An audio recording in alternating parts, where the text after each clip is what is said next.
नमस्कार मित्रों, स्वागत है एक बार फिर से सिविल्स 24.7 में।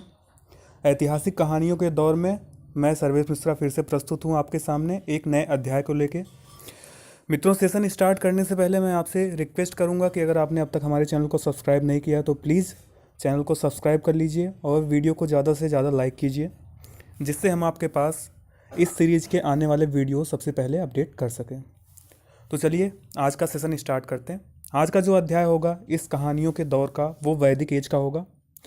मित्रों, इतिहास के इस सेशन को आपको बिल्कुल कहानी के तौर पे ही याद रखना है। इसको याद कराने की जिम्मेदारी मेरी होगी और मेरे चैनल को सब्सक्राइब कराने की जिम्मेदारी आप लोगों पर मैं छोड़ रहा हूँ। वीडियो पसंद आए तो ज़रूर लाइक कीजिएगा। फिलहाल पिछले सेशन तक हम लोगों ने कवर किया था हड़प्पा सभ्यता तक, और हड़प्पा सभ्यता के बाद आता है वैदिक युग। तो बेसिकली वैदिक युग को प्रारंभ करने से पूर्व हम लोग ये जान लेते हैं कि हड़प्पा सभ्यता का विनाश कैसे हुआ। तो हड़प्पा सभ्यता जो थी उसके विनाश के संबंध में कई विद्वान आए, जिन्होंने हर विद्वान का अलग अलग मत दिया गया। कुछ ये मानते हैं कि बाढ़ की वजह से इसका विनाश हो गया। जो इस सिद्धांत को मानते हैं उसमें अर्नेस्ट मैके और जॉन मार्शल प्रमुख हैं। कुछ विद्वान मानते हैं कि उस समय जलवायु परिवर्तन ऐसा हुआ होगा जिसकी वजह से हड़प्पा सभ्यता नष्ट हो गई, जैसे ऑरेल आइंस्टाइन है। और जबकि कुछ विद्वान जिनका मत जो है सर्वमान्य है, सबसे ज़्यादा मत उसी को मिला है, वो ये मानते हैं कि सिंधु सभ्यता या हड़प्पा सभ्यता का जो विनाश हुआ वो विदेशी आक्रमण या फिर आर्यों के आगमन से हुआ। ऐसा मानने वालों में गार्डन चाइल्ड और व्हीलर जी हैं। तो ये तो हुई हड़प्पा के विनाश की बात। अगर इस मत को माना जाए, जो गार्डन चाइल्ड का मत है कि हड़प्पा सभ्यता का विनाश आर्यों के आगमन से हुआ है, तो इसको माना जाए तो हमें ये पता चलता है आर्य जो थे वो यहाँ के लिए विदेशी थे, क्योंकि हड़प्पा का मुख्यतः जो पार्ट है वो पाकिस्तान और भारत में है। तो ये हमारी मातृभूमि, तो यहाँ पे जो भी बाहर से आए वो हुए विदेशी। तो आर्य कहाँ के थे, इस बात पर भी विद्वानों में मतभेद है। अलग अलग विद्वानों ने अलग अलग मत इस बारे में दिए हैं, लेकिन जो सबसे ज़्यादा जो माना जाता है वो यही है कि आर्य जो थे वो मध्य एशिया से रिलेटेड थे। तो जब आर्यों का आगमन हुआ तो यहाँ के जो मूल निवासी थे उनके साथ उनका संघर्ष हुआ। संघर्ष में चूंकि उनके पास आधुनिक हथियार थे, रथ थे, तो उन सब चीज़ों के कारण आर्य इन पर विजयी हो गए। तो आर्य आगमन के बाद उस काल को दो भागों में डिवाइड किया गया। पहला ऋग्वैदिक काल और दूसरा उत्तर वैदिक काल। तो प्रश्न ये उठता है कि ऋग्वैदिक काल को ऋग्वैदिक काल ही क्यों कहते हैं। तो यहाँ पे आप लोग ये स्पष्ट समझ लीजिए कि ऋग्वैदिक काल जो था उसमें ऋग्वेद का निर्माण, ऋग्वेद की रचना हुई थी। ऋग्वेद के अलावा आपको बिल्कुल ध्यान रखना है कि ऋग्वेद के अलावा अन्य तीनों वेद जो हैं, यजुर्वेद, सामवेद और अथर्ववेद, उनकी रचना यहाँ पे नहीं हुई है। उनकी रचना ऋग्वैदिक काल के अंत में हुई है और उत्तर वैदिक काल के प्रारंभ में वो लगभग कंप्लीट होते नजर आए। तो ऋग्वैदिक काल जो था इसका समय हम 1500 से 1000 बीसी तक मान सकते हैं, ईसा पूर्व के 1500 से 1000 तक। तो यहाँ पे बात आती है कि ये आए, इन्होंने हड़प्पाइयों को भगाया यहाँ से। जो यहाँ के मूल निवासी थे उनको इन्होंने दास कहा या दस्यु कहा। आने के बाद, उनको भगाने के बाद इनका जो निवास था वो सप्त सैंधव के किनारे बसा। सप्त सैंधव क्या है सबको पता होगा। 7 नदियों का समूह था जिसको सप्त सैंधव कहा गया। ये उस समय की सबसे उपजाऊ जमीन थी। तो सवाल ये पैदा होता है कि 7 नदियाँ थी कौन सी। आइए देखते हैं। पहली थी सिंधु नदी, जिसका सर्वाधिक बार जिक्र ऋग्वैदिक काल में किया गया और सबसे महत्वपूर्ण नदी ये रह चुकी है। दूसरी सरस्वती थी। तीसरी सतुद्री, जिसका आधुनिक नाम सतलज है। चौथी नदी थी विपाशा, जिसको इस समय व्यास नाम से जानते हैं हम लोग। पांचवी थी परुसड़ी, जिसको रावी नाम से जाना जाता है। छठी वितस्ता, इसका आधुनिक नाम झेलम है। और 7वीं नदी है आस्किनी, जिसका वर्तमान नाम चिनाब है। मित्रों, आपको वर्तमान नाम और प्राचीन नाम दोनों को याद रखना है, क्योंकि ये बार बार एग्जाम्स में रिपीट होते रहे क्वेश्चन। इसमें जो सर्वाधिक बार रिपीट किया गया है वो है रावी नदी का परुसड़ी कई बार पूछा गया, अस्किनी कई बार पूछा गया और दृष्टद्वती कई बार पूछा गया। तो जो मुख्य मुख्य नदियाँ उनके प्राचीन नाम आपको बिल्कुल याद रखना है। फिलहाल मुद्दे की बात करते हैं। जो सप्त सैन्यों की 7 नदियाँ थी वो थी सिंधु, सरस्वती, सतुद्री, विपाशा, परुषड़ी, वितस्ता और अस्किनी। इसके अलावा 2 नदियों के प्राचीन नाम की चर्चा और हम लोग कर लेते हैं जिससे कन्फ्यूज़न ना रहे। पहला, जो सदानीरा थी, सदानीरा इस समय की गंडक नाम की नदी से फेमस है। उस समय की सदानीरा, इस समय की गंडक। दूसरी, दृश्योदती, जिसे घग्गर कहा जाता है इस समय। उस समय सरस्वती नाम से भी इसका जिक्र कहीं कहीं पे मिलता है। तो ये तो हुई आर्यों के स्थापना की बात। अब बात करते हैं कि यहाँ पे आए आर्य आगमन के बाद उनकी राजनीतिक परिस्थिति क्या रही, क्योंकि यहाँ पे किसी भी स्थान पे किसी विदेशी शासन का वर्चस्व वहाँ पे होगा तो वो अपने राजनीतिक तंत्र को वहाँ पे इस्टेब्लिश करेगा, स्थापित करेगा। तो इस बारे में हम लोग देखते हैं। आर्य जो मध्य एशिया से आए उनमें 5 कबीले थे जिनको पंचजन कहा गया। ये 5 कबीले कौन थे देखते हैं। पुरु, अनु, यदु, तुर्वुस और द्रह्यु। तो ये 5 कबीले थे जिनको कहा गया।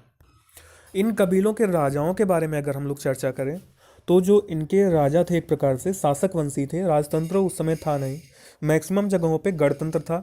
जो राजा होते थे वो सिर्फ अपने कबीलों की रक्षा के लिए नियुक्त किए जाते थे। तो जो वहाँ पे शासक हुए उनका नाम था भरत, कृवि और त्रित्सु। ये तीनों लोग हुए। इसके आगे की जो घटना आती है इंपॉर्टेंट है, याद रखिएगा। भरतवंशी राजा थे सुदास। तो जब यहाँ पे 5 कबीलों का आगमन हो जाता है उसके बाद भरतवंशी राजा सुदास का 10 राजाओं से 10 अन्य जो राजा थे उनसे युद्ध होता है। इस युद्ध को 10 राज्य युद्ध कहा गया क्योंकि ये सुदास और 10 राज्य, जो 10 राजा अलग अलग थे, उनके मध्य युद्ध हुआ था। तो अगर युद्ध हुआ तो उसका कुछ रिजल्ट भी आया होगा। तो रिजल्ट ये था कि सुदास जो कि 10 राजाओं से लड़े थे वो विजयी हुए। विजयी हुए तो उनका शासन आता है, उनका आधिपत्य यहाँ पे हो जाएगा। लेकिन इसके बाद की घटनाक्रम को हम लोग देखते हैं। इसके बाद घटनाक्रम क्या हुआ कि कुछ समय बाद पुरु और भरत 2 कबीले थे। यहाँ पे कबीलों की चर्चा हमने की, पुरु, अनु, यदु, तुर्वुस और द्रह्यु। तो भरतवंशी और पुरु इन दोनों में संधि हो गई। संधि के फलस्वरूप जो एक नया कबीला बन के आया, नया वंश बन के आया, उसको नाम दिया गया कुरु। मीन्स यहाँ पे आपको याद रखना है कि कुरु की उत्पत्ति कहाँ से हुई। जब पुरु और भरतों में संधि हुई तो उससे जो परिणाम आया वो कुरु आया। इसको आपको याद रखना है क्योंकि ये एग्जाम के पॉइंट ऑफ व्यू से इम्पॉर्टेंट है। इसके आगे कुछ शब्द हैं ऐसे जो पूछे जाते रहे, जैसे इस बार पीसीएस के एग्ज़ाम में पूछा गया था, यूपी पीसीएस के एग्ज़ाम में चकला, बागोर, और इस तरह यूपीएससी भी पूछता रहा है, अन्य भी एग्ज़ाम में पूछा जाता रहा है। तो कुछ ऐसी शब्दावलियाँ हैं जिनके अन्य नाम है, उनको देख लेते हैं। पहला, पुरुप, जो दुर्गपति होता था, जो दुर्ग की रक्षा करता था, जो किले की रक्षा करता था, उसको कहते थे पुरुप। दूसरा, अगर राजतंत्र है तो गुप्तचर होंगे क्योंकि हर राज्य को अपने राज्य की सुरक्षा करने का दायित्व होता है। तो जो गुप्तचर होते थे उनको अस्पष्ट कहा जाता था। वाज्रपति, जो गोचर भूमि होती थी, गोचर भूमि का अधिकारी जो होता था उसको वाज्रपति कहा गया। यहाँ पे जो सबसे इम्पोर्टेंट था वो था जनसभा, क्योंकि हर काम जनसभाओं के बहुमत से ही किया जाता था यहाँ पे। तो जो जनसभा थी उसको विदत कहा जाता था। याद रखना है जनसभा और समिति अलग अलग थी। समिति राजनैतिक संस्था थी जबकि जनसभा विदत जो थी वो सामान्य जनसभा थी। उसमें जब राजतंत्र का पुट आया तो उसको नाम दिया गया समिति। और जो समिति का अध्यक्ष होता था मीन्स राजतंत्री सभाओं का जो अध्यक्ष होगा उसको नाम दिया गया ईशान। उसके अलावा और देख लेते हैं भागनदुध, तो जो बलि का बंटवारा करता था। बलि का आशय यहाँ पे नर बलि, पशु बलि इस सबसे नहीं है, बलि का आशय चढ़ावे से है। तो जो उसका बंटवारा करता था उसको भागनदुध कहा जाता था। जबकि अपराधियों को पकड़ने वाला भी तंत्र हर व्यवस्था में मौजूद रहेगा। जो अपराधियों को पकड़ने वाला तंत्र होता था उसको उग्र कहा जाता था। ये तो हुई राजनीतिक व्यवस्था की बात। आगे बात करते हैं सामाजिक जीवन कैसा था। तो सामाजिक जीवन में जो इम्पोर्टेंट बात है, ऋग्वेद में कुल का कहीं भी जिक्र नहीं किया गया। कुल शब्द का जिक्र नहीं है। जो सबसे छोटी इकाई थी उसको ग्राम या गोत्र कहा गया। यहाँ पे आपको स्पष्ट रूप से जान लेना चाहिए कि गोत्र जो था उसका पहले सेंस था कि गायों का एक विशेष समूह पाला जाता था एक समुदाय के द्वारा, तो उसके बेसिस पे गोत्रों का निर्धारण होता था। लेकिन कालांतर में ये व्यवस्था बदल गई और गोत्र जो था एक स्पेसिफिक इंसान के नाम पे डिसाइड होने लगा कि जिसका जो पूर्वज होगा उसका वही गोत्र होगा। मीन्स इनिशियली गायों के समूह के आधार पे होता था, जो गाय का पालन करता था उसके आधार पे गोत्र का निर्धारण होता था, लेकिन बाद में ये व्यक्ति विशेष के तौर पे हो गया। कई गांवों का समूह मिलकर विश्व बनाता था। विश्व का जिक्र 170 बार ऋग्वेद में हुआ है, इसको अभी आपको याद रखना है। और कई विश्व मिलके जन बनाते थे, जिसको एक तरह से जनपद भी कहा जा सकता है। और जन शब्द का उल्लेख 275 बार ऋग्वेद में हुआ है। ये तो हुई प्रशासन व्यवस्था। आगे बात करते हैं, ऋग वैदिक काल जो था वो पितृ सत्तात्मक था। मीन्स पुरुषों को ज़्यादा महत्व दिया जाता था, उनके ही आदेशों का पालन होता था, उनका ही वर्चस्व था। इसके आगे बात करें तो हमने यहाँ पे पढ़ा था ब्राह्मणों के बारे में। हमारा जो पहला लेक्चर या दूसरा लेक्चर हुआ है, अगर आपने वो नहीं पढ़ा, वो नहीं कवर किया, तो डिस्क्रिप्शन बॉक्स में आपको लिंक मिल जाएगी, आप वहाँ से कवर कर लीजिए, नहीं तो स्किप हो जाएगी बातें। तो ऐतरेय ब्राह्मण में पंच जनों का जिक्र किया गया। ये कौन से थे? देव, मनुष्य, गंधर्व, अप्सरा और सर्प और पितर। ये 5 लोग थे जिनकी पंचजन में गणना की गई है। आपको पंचजन कई जगह मिलेगा, उससे कंफ्यूज नहीं होना। ऐतरेय ब्राह्मण में जो पंचजनों की का जिक्र किया गया है वो है देव, मनुष्य, गंधर्व, अप्सरा, सर्प और पितर।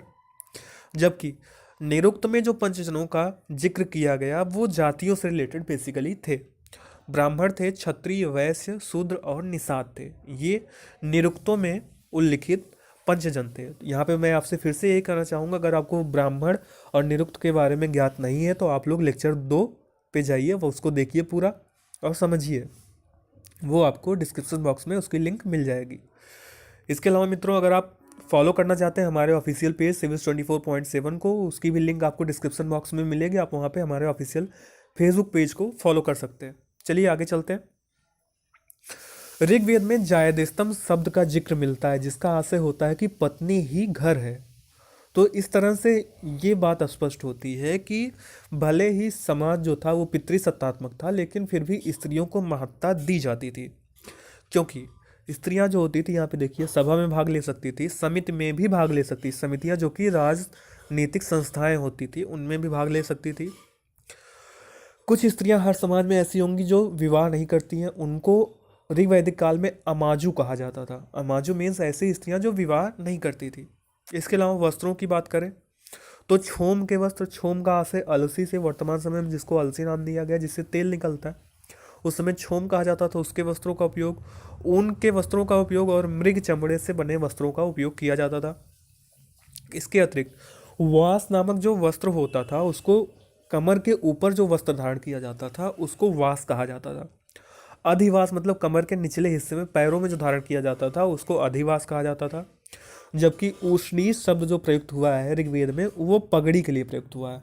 पगड़ी मीन्स उष्णीस, तो ये सब भी आपको ध्यान रखना है। इसके अलावा ऊनी वस्त्र जो होते थे उनको एक विशेष नाम दिया गया था, सामूल्य, और जिस पर कढ़ाई की जाती थी। ऐसे वस्त्र जिस पर कढ़ाई, वर्तमान समय में भी आप लोग प्रिंटिंग के कपड़े देखते ही होंगे, तो उस समय जो कढ़ाई वाले वस्त्र होते थे उनको पेशस कहा जाता था। तो ये तो हम बात कर रहे हैं ऋग्वैदिक काल में जो सामाजिक जीवन हुआ। इसके अलावा अब सभ्यता यहाँ पे बस चुकी है, तो वो अपने आर्थिक स्थिति को सुधारने के लिए कुछ ना कुछ कार्य करेगी। तो ऋग्वैदिक काल के जो लोग थे वो मैक्सिमम ग्रामीण थे। अधिकतर लगभग 99% सभ्यता जो थी वो ग्रामीण सभ्यता से रिलेटेड थी। इसलिए इनका जो मुख्य व्यवसाय था वो पशुपालन और कृषि था।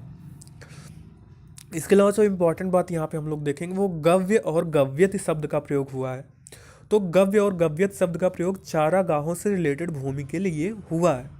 यहाँ पे आप लोग ध्यान रखिएगा, इनका जो मुख्य व्यवसाय था वो पशुपालन और कृषि था। गव्य और गव्यत शब्द का प्रयोग चारागाहों के लिए हुआ है। और कृषि शब्द का उल्लेख ऋग्वेद में 24 बार मिलता है, जबकि गो शब्द का प्रयोग 174 बार मिलता है। इसके अलावा हमने आपसे बताया कुछ शब्द ऐसे हैं जो इम्पॉर्टेंट है, परीक्षाओं में पूछे जाते रहे, उसको देख लेते हैं। उर्वरा जो होता था वो जुते हुए खेत को कहा जाता था, वर्तमान समय में भी लगभग वही आशय है।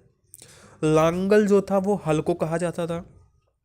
करीस, करीस जो कंपोस्ट खाद वर्तमान समय की होती, गोबर की खाद, उसको उस समय करीस कहा जाता था। अवध का आशय उस समय कुएं से था। सीता जो थी वो हल से बनी नालियाँ जो होती थी उनको सीता कहा जाता था। उर्दर अनाज नापने का एक यंत्र होता था। इसके अलावा स्थिवी था, जहाँ पे गोदाम जो अनाज जमा किया जाता था उसको स्थिवी कहा जाता था। कीनास जो हलवा होता था उसको कीनास कहा जाता था। एक प्रकार से कृषक जो होता था उसको कीनास कहा जाता था। इसके अलावा पर्जन्य था। पर्जन्य का आशय बादल से था, क्योंकि बादल की बहुत ज़्यादा भूमिका यहाँ पे थी। ये कृषि प्रधान सभ्यता थी। मित्रों, हमने बताया कि राजा जो था वो भूमि का स्वामी नहीं होता था, केवल युद्धकालीन स्वामी होता था। ये आप लोगों को बिल्कुल ध्यान रखना है। इसके आगे उद्योगों की बात करें, आयत शब्द कई बार एनडीए और सीएपीएफ के एग्जाम में पूछा जा चुका है, ध्यान रखना। आयत शब्द कांसा और तांबे के लिए प्रयुक्त होता था। तसर का आशय उस समय के करघा से था, जबकि तंतु जो था वो ओत या ताने बाने से रिलेटेड था। सुधव्य का मतलब ऊन था और हिरण्य सोने को कहा जाता था। हिरण्य शब्द को ध्यान रखिएगा, कन्फ्यूजन बहुत हो सकता है, क्योंकि यहाँ पे हिरण्य का आशय सोना से है, जबकि गुप्त काल में आप चलेंगे तो वहाँ पे हिरण्य का आशय नगद करों से है। जो इम्पोर्टेंट बात है वो ये है कि कपास का उल्लेख ऋग्वेद में नहीं मिलता है। इसके अलावा निष्क शब्द आभूषण के लिए प्रयुक्त हुआ है। तक्षण या त्रुष्टा शब्द बढ़ई के लिए प्रयुक्त हुआ है। तक्षा शब्द सारथी के लिए। अनस एक प्रकार की नॉर्मल गाड़ी जो होती थी उसके लिए अनस शब्द प्रयोग किया जाता था। और नद्र या नरकट जो होता था वो चटाई के बुनने के लिए प्रयोग किया जाता था। ये तो हुई आर्थिक जीवन की बात। अब बात कर लेते हैं कि इनका व्यापार किस तरह का था।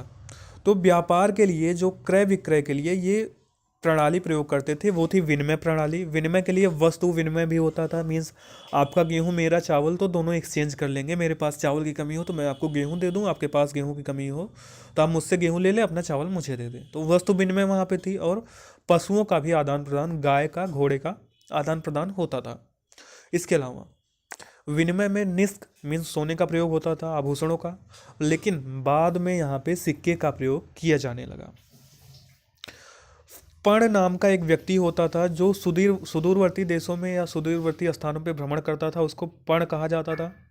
जबकि जो ब्याज लेने वाला साहूकार होता था, सूदखोर होता था, उसको वेकनॉट कहा जाता था। वेकनॉट।